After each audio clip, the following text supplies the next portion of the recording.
These three men have been in my life for almost 70 years. The first one I'll tell you about is Paul Treski. We were all school plays together. We were in the grammar school, high school, junior high school. We were in all these plays. Well, see, Paul had a low voice and could play the older parts. That's why he got all the parts, the fathers, the teachers, the rabbis, the priests. He had this awfully low voice, and Paul, he was like a latke. He wasn't heavy, but he was just like a latke. And he had this awful voice. And I can honestly say with all the acting I've been involved with and other people I know, Paul Treski truly was the worst actor that ever drew a breath. He was just awful. Unbelievable. But the best thing about Paul Treski was his mother. Look, there, can you see her? Come here. There she goes down. She's going down Vine Street to open the Lenox Theater. Mrs. Kate Treski, see her in the two-piece suit and the little pocketbook? Look at her. Such nobility. Her daughter Ann told me that she had been in 3 Nazi pogroms. That's where they line people up and shoot them in the street.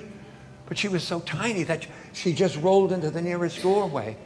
And somehow this little woman in the two-piece suit with the felt hat survived.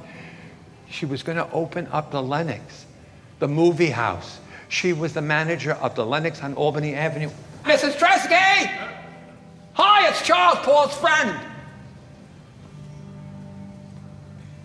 We got in for nothing. And I remember we went once, and I was sitting in the office of Mrs. Treski behind the cashier. And Mrs. Treski was at the desk in front of the big, big picture of Mickey Rooney and Judy Garland. And this is what Mrs. Treski told me. She said, Charles, come here. Charles, you're going to be an actor. No, I can tell.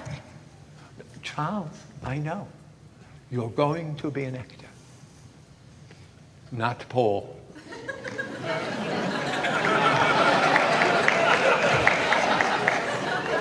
No, Paul doesn't have it.